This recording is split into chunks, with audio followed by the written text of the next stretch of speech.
A new mom to a baby girl tragically drowned after she fell overboard during a 4th of July boating party. Her brother-in-law and his friend were both arrested and charged. So how did this happen? Who's at fault? Could the charges be upgraded? Well, we're going to break down the case with Maritime attorney Michael Winkleman. Welcome to Sidebar, presented by Law&Crime. I'm Jesse Weber. What was supposed to be a fun celebration on the water over the holiday weekend, an activity that I imagine many of us do over the summer, turned into an absolute tragedy. And now the question becomes, who's at fault? On July 4th, 31-year-old Jerri MacMeekin was out on a pontoon boat in Lake Conroe, which is north of Houston, and she was with her husband, Brandon.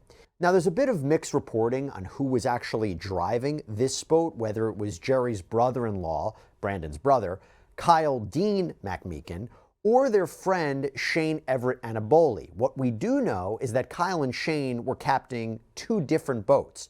And also on one of the boats was Kyle's girlfriend, Aubrey Curlin. We'll get more to her in a second. Now, at around 9 in the evening, just as it was getting dark, the fireworks were about to start, the boats allegedly collided with another, and Jerri fell overboard. She wasn't wearing a life preserver. Kyle's girlfriend, again, Aubrey Curlin, immediately jumped in to help Jerri, but both women soon disappeared from sight. So Kyle and Shane, they dived in to help find them. Now, the Montgomery County Marine Division, Texas Parks and Wildlife, local fire departments, other first responders, they arrived within minutes of receiving a distress call. In fact, Captain Miguel Rosario was one of the officials who was there. About 9 p.m., we responded to a lake rescue where a female had went overboard on a boat. Initially, our call note stated that one female had fallen over and 3 other people were in the water searching for her. Upon our arrival to the scene, we did find 2 boats that were traveling together. Subsequently, those 2 males were arrested for boating while intoxicated. We pulled everybody out of the water. Let's start. Okay, go ahead. Earlier this evening, about 9 p.m., we responded to a lake rescue where our notes indicated that a female had fallen overboard, and we had 3 other people in the water that were trying to locate her. Upon our arrival to the scene, we were able to find 2 of the males that had jumped overboard to save her, and at that point, we began looking for 2 females. They ended up pulling Kyle and Shane out of the water, safe and sound, and then police used side-scan sonar to search the lake for Jerri. And as they were scanning, they find Aubrey Curlin alive and well. One female that had gotten off to help find her, we did locate her about an hour later, safe on a dock. So Aubrey had swum about 3/4 of a mile to get to safety, but unfortunately for Jerri MacMeekin, she wasn't as lucky. And then about 2 hours later, unfortunately, we did recover the female that fell overboard. Involved in that search was Precinct 1, Texas Parks and Wildlife, ESD 1, and ESD 2 fire departments. Yeah, after several long hours of searching, her body was finally located and retrieved at 11:30 p.m. by a team of rescue and recovery divers with the North Montgomery County Fire Department, and Jerri was pronounced dead at the scene. Talking accidents like this, tragedies like this, even potential litigation, I know I mention them a lot, but we're sponsored by Morgan & Morgan, America's largest injury law firm. And look, if you should find yourself in that position where you're hurt and you need legal representation, Morgan & Morgan may be who you want in your corner because they're specialists in this area. And they're so big because they win a lot. Verdicts and settlements in the multi-millions. They also make the process super easy for their clients because from starting your claim to uploading documents to signing contracts to talking to your legal team, it can all be done from your smartphone. Also, this is a firm where there's no upfront fee. You only pay them if you win. So if you're injured, you can easily start a claim at forthepeople.com/LC Sidebar. It was a tragic end to Jerri and Brandon's love story. They married in 2021 after spending many years dating. And just, by the way, 7 months ago, they'd welcomed a baby daughter, Georgia Grace. So incredibly, incredibly sad. Now, the Montgomery County District Attorney, Brett Ligon, said that these are the perils of being on a boat drinking all day, the perils of being on a crowded lake. These are the things we hope to avoid every summer. And for the people involved in Jerri's drowning, it doesn't end with Jerri's death. Subsequently, those 2 males were arrested for boating while intoxicated. Game wardens with the Texas Parks and Wildlife arrested Shane Annaboli and Kyle MacMeekin. They were held at the Montgomery County Jail until MacMeekin was released on a $3,000 bond. Annaboli was freed on a $1,000 bond, and the Montgomery County District Attorney's Office would not say if the men would face additional charges due to Jerri MacMeekin's death, but prosecutors said that the investigation is ongoing. So with that being said, I want to bring in Maritime attorney Michael Winkleman to get his thoughts on this accident. Michael, really sad case, but it's an interesting one for a number of reasons. And I actually want to start out by asking, we obviously have talked a lot about drunk driving incidents, but are the laws different when you're talking about operating a boat as opposed to a car? Not really, no, Jesse. I mean, you have the same principles in play. You can't drive while intoxicated. You can't boat while intoxicated. So instead of it being a DUI, it's a BUI. And unfortunately, doing what I do for a living as a maritime attorney, the vast majority of boating accidents occur with some level of alcohol involvement.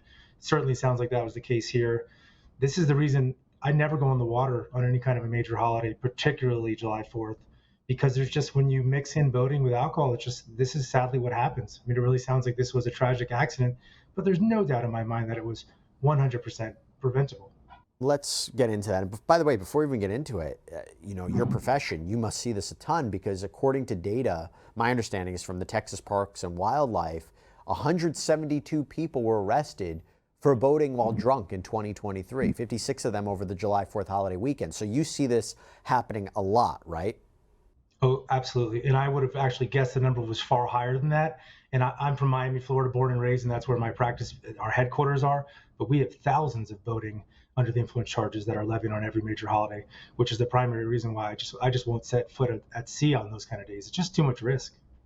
Yeah. And now we have a life lost, and we're trying to understand why this happened. And you mentioned whether it was preventable. So now we have two men who are arrested for boating while intoxicated. Talk to me about what the legal ramifications are of that, because my understanding it's a misdemeanor, right? Certainly that would vary by state. It is my understanding it's a misdemeanor. It could very easily become a felony, though, if there's certain aggravating circumstances. I don't see any of them in play at this point, but this is clearly an accident. You had really either two families or friends on different vessels, a preventable accident. It doesn't look like there was any level of really criminality to it. I do think there will be likely some charges related to the drinking and boating. I would be surprised if it goes any further than that, because this is a family that's really already suffered enough in just a few days since the incident occurred. I can completely understand that. The tragedy of it, what the family's lost, completely understand. But having said that, that hasn't prevented prosecutions in the past if it's criminally negligent homicide or if it's manslaughter. Why do you say there's no aggravating factors here? Well, again, I don't know of any yet, Jesse. This is so early. If we were doing this a month from now and we'd had more circumstances, I think there might be something else in play. I guess my question is, what would you be looking for that could be an aggravating factor? How much alcohol was consumed, how long they were out there. Were they out there since 11 a.m. and the person drinking blew a 0.3 to the point where he shouldn't even been walking? I mean, these would be the type of circumstances that I think would be aggravating. Whether or not they were using any kind of basic safety, obviously there were no life jackets since Jerri wasn't wearing one, but things of that nature. But I don't see any of that at this point, Jesse. Okay, so since this is very similar to car accidents, if both of them are drunk, but they, through the analysis, you can determine one rammed into the other, why were they both arrested? Why were they both charged the way that they were charged? Well, again, I can only speculate because obviously I wasn't the prosecuting authority or anyone related to it, but it would have to have been that they were both visibly intoxicated and or were honest and frank about the fact that they had been consuming alcohol. And that in and of itself was enough to have taken them into custody overnight. The fact that there was a fatality involved from the moment that the police came on scene, I think that gives it an extra reasons for the police having taken them into custody.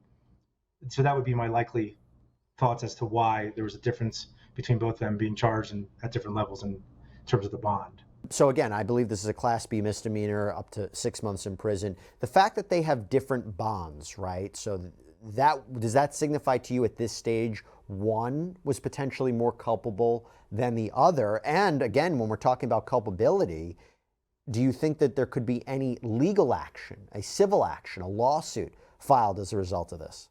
Well, so the first part of it is why there were different bond amounts. Yeah. My primary guess would be that they determined one vessel was more at fault than the other. So the person who was charged or had the $3,000 bond they thought was likely at fault, therefore had a higher bond amount. The only other reason I would see a disparity between the two was with one, for some reason, was just visibly way more intoxicated than the other one. That would be my primary reasoning as for the difference. And in terms of legal liability, remember, for me, I'm not a criminal attorney. I'm a civil attorney. I'm a maritime civil attorney. So the question is whether there'll be any negligence lawsuits between all the parties that are in play, really the estate of Jerri. And at this point, I think it's probably too early to tell. Generally speaking, when you have family like this, I don't know that they would be looking to bring litigation against each other. But I don't know, were these vessels that were owned by these two parties, or were these vessels that were rented by these two parties? If they were rented, then you could have potential litigation against the rentor of the boat in terms of whether or not they gave them proper training, things of that nature, whether or not there was proper safety equipment in play. But generally speaking, if you didn't have two families in play, I would think there would be litigation. But because you have such a close tie between the two of them, I think it lessens the likelihood of there being civil litigation related to the incident.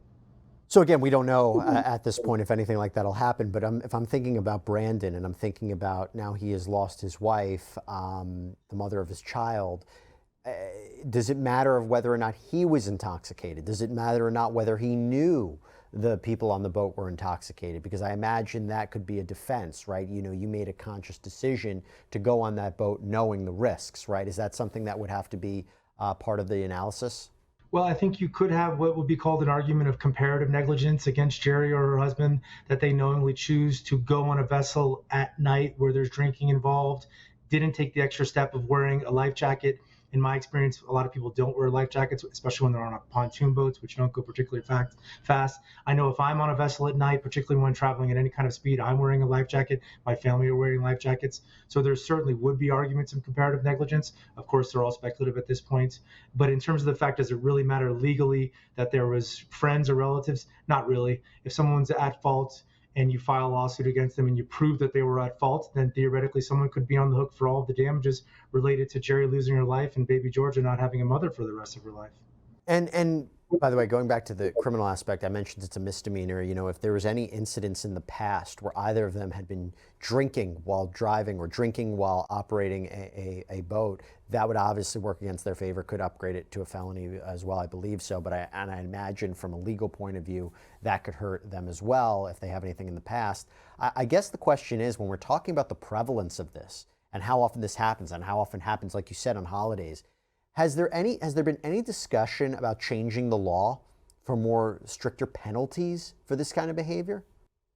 There's been heavy conversations about that in Florida for years, if not decades. And every time someone passes away at sea from a preventable incident, absolutely, they look to increase charges, change charges, increase changing. There's been similar efforts like that in the past in Texas. It's funny, though, with Texas and Florida, you have two very I don't want to say conservative states, but ones where maybe there's less regulations that you would in a place like California.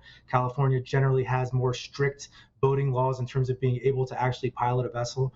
So you would hope that when tragedy strikes like this, the only perhaps silver lining can be that it raises awareness about it, leads to greater regulation, greater training, which just hopefully prevents it from happening again in the future. And by the way, I was talking a little bit about the efforts that first responders were using to try to recover these, try to rescue the people that had fallen in the water, talking about using scan, sonar, and things like that. I imagine trying to rescue people in that kind of environment is particularly difficult, right? I mean, what do we know about using this kind of technology and how difficult it is to ultimately try to rescue people?